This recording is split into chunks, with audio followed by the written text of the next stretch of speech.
Bristol. Rolando, te comento un poco. Sí. Vos sabés que el Ministerio de la Defensa Pública está abocada a ser como una suerte de asociación de todas las personas que han salido de la cárcel, que fueron internos en las penitenciarías, para poder reinsertarlas a la sociedad, algo que suele ser muy difícil. Como dice mi querido Roberto Pérez, en el PowerPoint todo es maravilloso, pero en la práctica no, ¿verdad? Y sobre todo con un enfoque en derechos humanos. Exactamente, eso es lo importante y hay que ver también cómo se va a encarar este proyecto, porque esto es post, me imagino una vez que salgan, muchos hablan de ya insistir desde el momento en que las personas están privadas de su libertad, ir acompañando este proceso. Hace poco el Ejecutivo, fin de año, he visto que sacó su decreto de que si es que tenés un estudio dentro de la cárcel, si es que trabajás, también van a reducir tus penas buscando la reinserción. O sea, de proyectos venimos hablando ya desde hace bastante tiempo, pero se busca algo que efectivamente tenga resultados.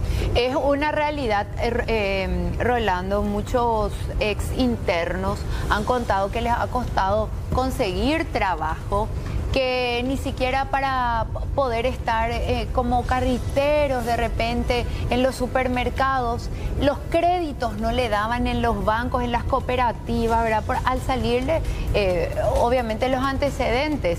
Entonces decimos, ¿y entonces para qué este tema de que en teoría te vas ahí para reinsertarte a la sociedad? Claro. Si nadie te quiere dar trabajo, si nadie confía en vos. Exactamente, y eso es lo que vamos a hablar hoy. Queremos saber cómo va a ser este proyecto y cómo lo van a encarar desde la defensa pública. Exactamente, y para eso nos acompaña el doctor Hugo Jiménez. Él es director justamente de Derechos Humanos del Ministerio de la Defensa Pública. Bienvenido. Y la doctora Diana Vargas, ella es abogada y va a darnos su postura crítica acerca de este tema tan importante y necesario. Bienvenidos. Buenas tardes, un gusto compartir con ustedes, doctor. Buenas tardes. Bueno, doctor, queremos saber cómo viene este proyecto para decir post-penitenciaría, después de que salgan las personas privadas de su libertad, una vez que compurguen su pena. A partir de allí se busca trabajar con ellos. Sí, buenas tardes, muchas gracias por la invitación, Rolando. Gracias, Amparo, por recibirme en nuestra casa. Diana, un gusto compartir contigo este espacio. El Ministerio de la Defensa Pública, y a partir de una idea del señor ministro en cuanto a trabajar mejor en el tema de la reinserción, que es una problemática. Hay un dato que a mí me asusta siempre, que es del año 2021. Uno de los pocos estudios sobre reincidencia decía que el 79%, datos de la Policía Nacional, el 79% de las personas reincidían. Y reincidían más de una vez, un 80% más de una vez. Así que los datos son alarmantes. Por un lado está esa visión de la cantidad de personas que vuelven a caer en prisión. Por el otro lado, un dato bastante interesante y que nos hemos perdido de vista, Diana y Amparo, con relación a la sociedad. Reincidencia implica nuevas víctimas. Reincidencia implica un mayor alcance de los hechos punibles o de los delitos que sufren las personas. Entonces, trabajar en evitar esa reincidencia es un punto trascendental, creemos, desde el Ministerio de la Defensa Pública, para evitar justamente que existan más víctimas de hechos punibles. La idea es esta: construir, y lo hicimos durante el año 2025, trabajando constantemente con diversas personas que han pasado por el sistema penitenciario, construir una asociación que pueda permitirles tener una personería jurídica y trabajar en representación de las personas que han pasado por el sistema penitenciario, le llamamos pospenados, de tal forma que no solamente puedan trabajar con los que están adentro ya, en apoyo psicológico, en verles ubicación, verles actividades fuera de la penitenciaría, sino también trabajar con la sociedad civil, porque hay un divorcio muy fuerte entre la sociedad civil y las personas privadas de libertad. Reeducación a todos nosotros que estamos de este lado. Una visión diferente. Sí, y para aprender, porque es la realidad, ¿verdad? Para aceptar, para ser empáticos, ¿verdad? Y para creer también que esa persona merece una segunda oportunidad. Y cierro un poquito esta idea, Amparo. No es solamente una asociación, también en diciembre de 2025 logramos reunir una serie de empresarios y líderes de ONGs o gerentes de organizaciones no gubernamentales que van a formar el grupo social que acompaña a este proceso de formación de la Asociación de Postpenitenciarios. Existía una idea en el año 2017 aproximadamente que se formó una fundación que llamaban EXI y que trató de construir esto. Nosotros queremos reflotar eso, fortalecer desde el Ministerio de la Defensa Pública, mediante nuestra mentoría, asesoría y experiencia de nuestros defensores públicos, y acompañando con la sociedad civil. Con este grupo le pusimos un nombre más o menos comercial, que sea hub de empresas o un corporativo de empresas y ONG que acompañen este proceso, de tal forma que toda aquella persona que ya está en proceso de reinserción social, es decir, ya tiene salidas transitorias o bien ya está en libertad condicional, pueda pasar por esta etapa de reinserción y por ende trabajar con su conocimiento y trabajar en empresas que le permitan desarrollar un nuevo proyecto de vida y reinsertarse en la sociedad. Aparte del hub, que parece muy interesante, doctor, ahora bien, algo fundamental, las condiciones en las que viven los internos, ¿verdad? Que debe acompañar todo este hermoso proyecto que tienen, porque si tu calidad de vida de por sí ya es difícil al estar privado de libertad, pero si vivís hacinado en un colchón en el pasillo nomás, porque es la realidad también, ¿verdad? Pero aparte el acompañamiento psicológico o hasta psiquiátrico que necesitan, porque Totalmente. Nadie que esté privado de su libertad puede estar bien. Una cuestión que he aprendido este año a partir del trabajo, en el trabajo en la Dirección de Derechos Humanos y acompañando el trabajo del señor ministro, es una frase que a mí me caló muy hondo. O sea, estábamos trabajando con personas con discapacidad visual en un proyecto que se llama Botón de Denuncia Confidencial, en el que queríamos que ellos participen y que esta herramienta sea amigable para ellos.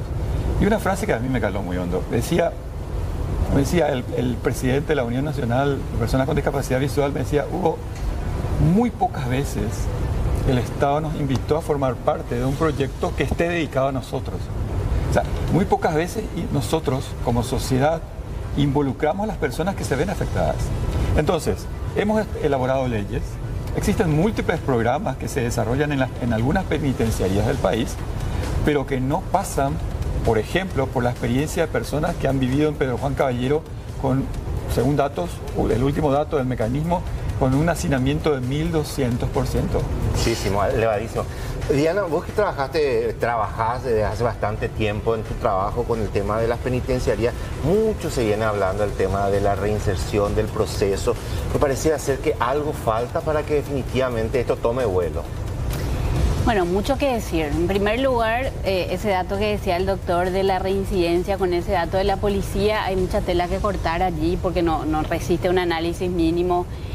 Para que haya reincidencia tuvo que haber por lo menos habido una condena, un reingreso al sistema, no puede ser y aparte los datos de la policía lamentablemente no tienen mucha fiabilidad. Lo otro que no podemos desconocer es la selectividad de nuestro sistema penal.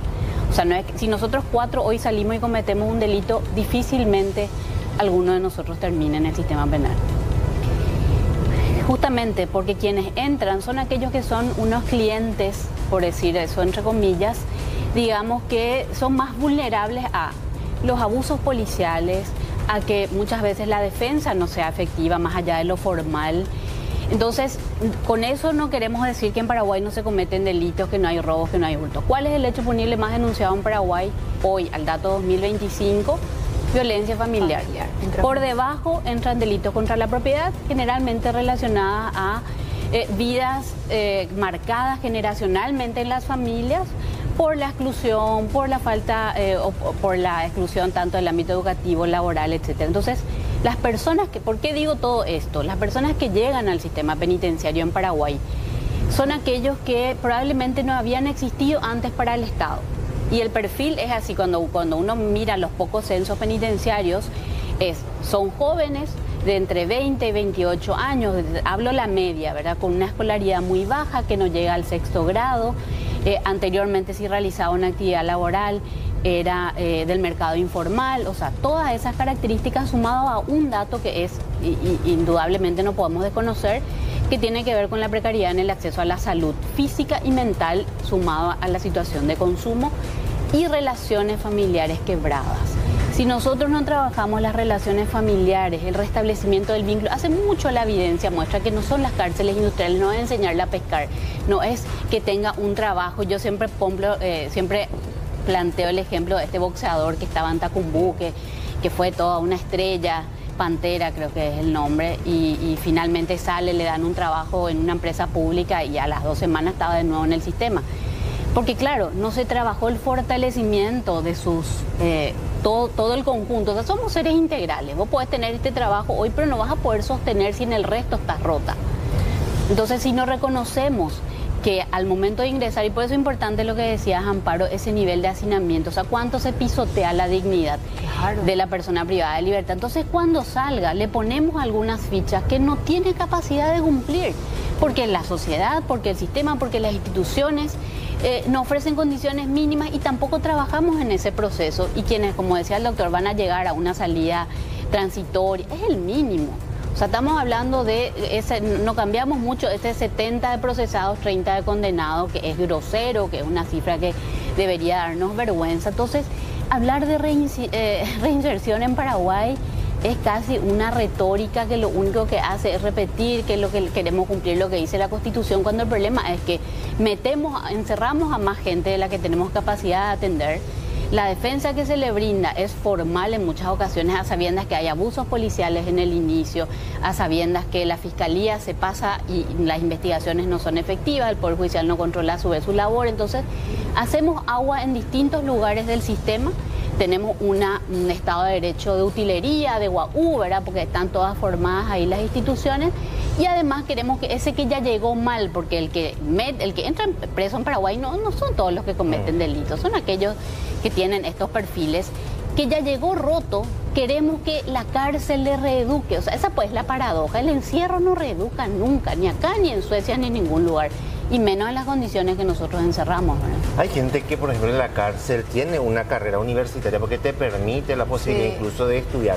Pero después cuando sale tampoco encuentra, a veces esa estigmatización también está vigente, la posibilidad de rehacer. Porque si bien a un porcentaje mayor hay que trabajar de forma integral, hay un porcentaje ínfimo también que se le puede dar esa oportunidad.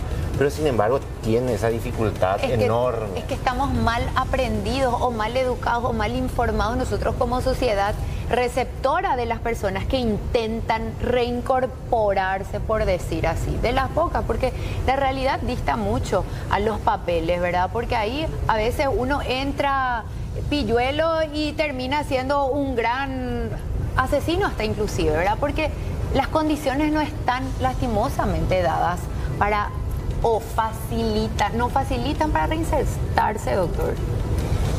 Como dijo la doctora Diana Vargas, la realidad es que nos presenta que la mayor parte de la población son personas que vienen en escasas condiciones o con grandes condiciones de vulnerabilidad dentro de la sociedad.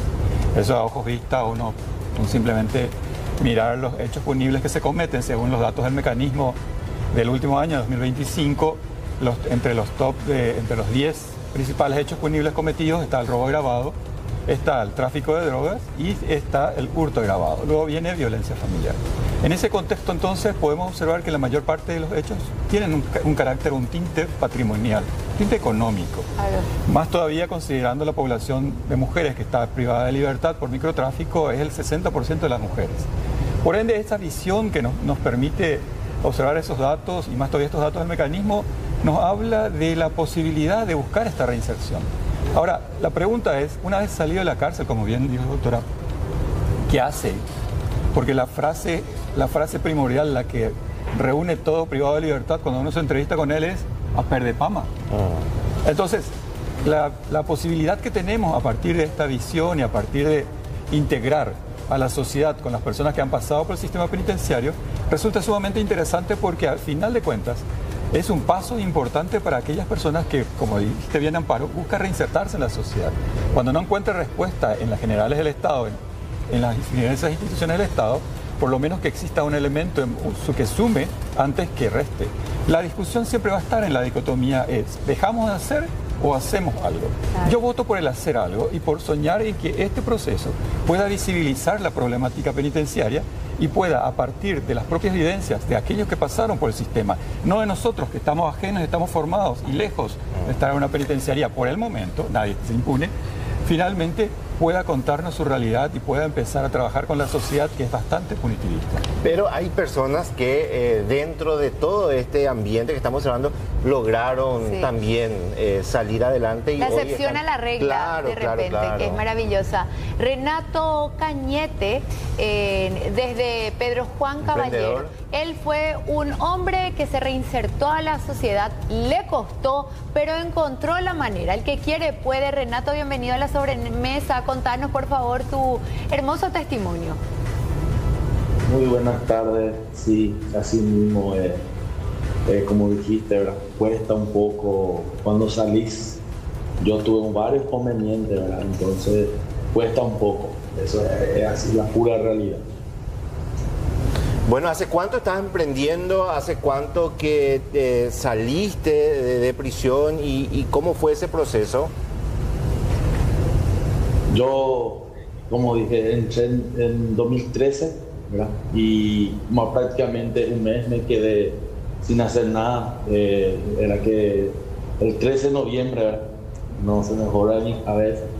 Y empecé en los primeros días de febrero, empecé a hacer los termos. Y ahí me fui yendo, ¿verdad? Me fui yendo con el apoyo de mi familia, mis padres, mis hermanos. Empecé allá adentro, yo lo iba a emprender, ¿verdad? Entonces, a mí agradezco a Dios, ¿verdad? Por quitarme un mal camino que yo estaba. Y entonces me llevó en un lugar donde le conocí a Dios y también donde yo empecé a emprender, ¿verdad? Que es con el forrado de termo. Que ya adquiriste ese conocimiento estando adentro. Sí, adentro, así. Yo adentro yo ya tenía más o menos 14 personales adentro. Ahora bien, Renato, ¿podés contarnos cuando vos saliste? Cierto que te costaba, nadie te quería dar trabajo porque veían tus antecedentes, ni siquiera podías acceder a un crédito para poder empezar tu propio negocio y se te ocurrió la idea de empezar a forrar termo. ¿Fue así?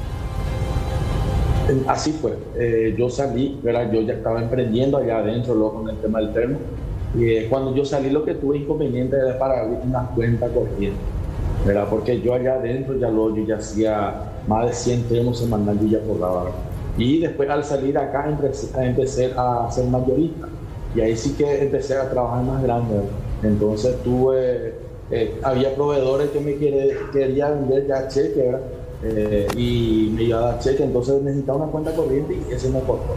De los cuales era que para yo poder abrir una cuenta corriente, yo ya tenía mi RUC, ya estábamos inventando, pero no conseguía abrir una cuenta ni caja de ahorro. ¿Por qué? Porque yo tenía antecedentes. Entonces eso me costó y me dolió mucho. Renato, ¿qué fue la diferencia? ¿Cuál fue el momento adentro, cuando estabas adentro, que dijiste, yo esto no quiero más y voy a hacer lo que sea para cambiar mi vida? ¿Qué te motivó? Y como sabemos, la cárcel es difícil, ¿verdad?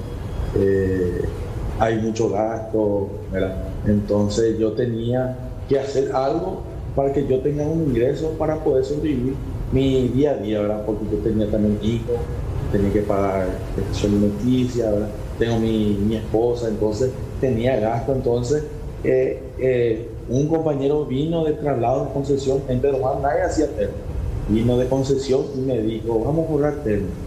Y ahí yo empecé a emprender por la necesidad, ¿verdad? Y como dije, me vino muy bien.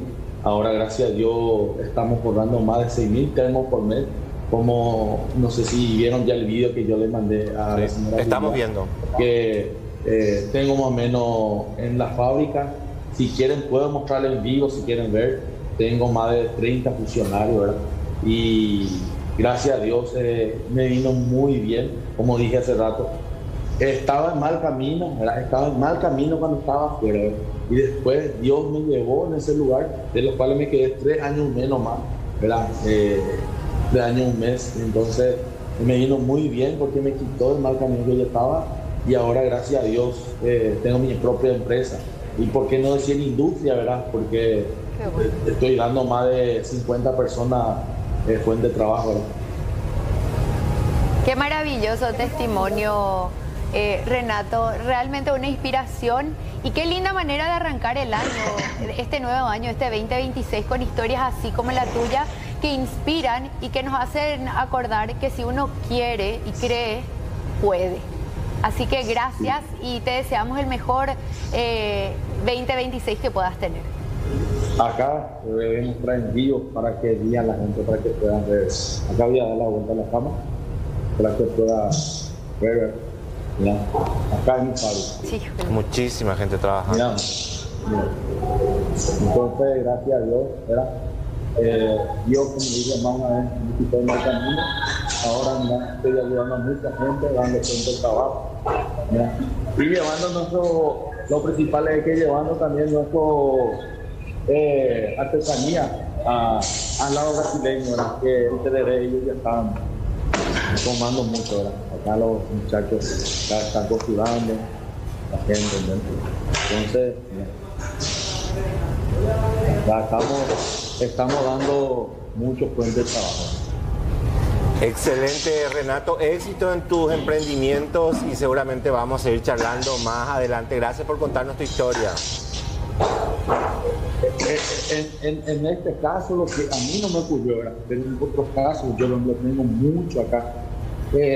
Acá en Verona, por tener antecedentes, no te dan fuente, no te dan trabajo, porque tenés antecedentes. Entonces, eso en mi caso no ocurrió, pero de los cuales que me conocieron allá adentro me vienen y me piden trabajo, ¿verdad? Entonces le ayudé a dar el trabajo a ellos.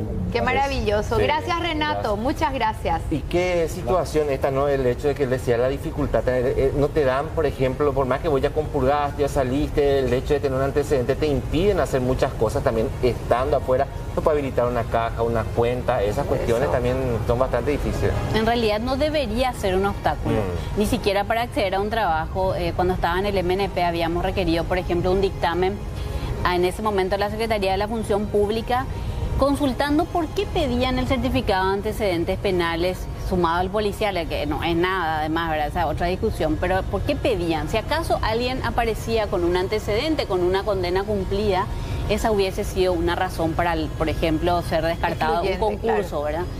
Y la respuesta fue que no. Pero obviamente al poner el requisito, eso ya es un obstáculo simbólico, claro, de inicio, ¿verdad? Se prejuzga a la persona, ya arranca con un prejuicio. Claro, totalmente. Bueno, doctor. Historias como Renato, Amparo, nos permite visibilizar lo posible que es dar el primer paso. Unir la sociedad civil, este hub de empresarios y de personas que buscan trabajar con personas privadas de libertad y con personas que buscan una segunda oportunidad. Y a aquellos que han pasado por el sistema, como Renato, pueden contar una historia finalmente y decirnos que sí se puede. El Ministerio de la Defensa Pública apuesta por ese sí se puede. Finalmente, no solamente, vuelvo a repetir, desde la visión de la persona que vuelva a tener una oportunidad para desarrollar su proyecto de vida, sino también de evitar que haya nuevas víctimas. Son dos aristas de una misma historia, pero que nos permite trabajar sobre la realidad actual en la que vivimos. El proceso histórico, educativo, sociocultural y la dicotomía que hay entre las diferentes clases sociales y la brecha que existe es un trabajo de largo plazo. Por lo menos empecemos por un paso para buscar que las personas que ya han caído lo más bajo que pueden caer, que han sido maltratadas por todo el Estado paraguayo y por todo el sistema, puedan tener por lo menos una luz de esperanza allá al final cuando vuelven a salir en la sociedad y se encuentran con la dura realidad. No pedían antecedentes, no tienen créditos, no tienen posibilidades. Esta sociedad de personas postpenitenciarias, con su personería jurídica, con su asistencia psicológica, con su experiencia de vida, pueden permitirles a ellos ver algo más que Renato, por su propia fuerza, pudo ver. Pero ¿por qué no sumamos a otra gente y que puedan enseñarle a otras personas que como Renato puedan salir afuera? Gracias, gracias a los dos. Gracias por su tiempo y su conocimiento también. Nos vamos. Nos vemos mañana. Nos vemos mañana.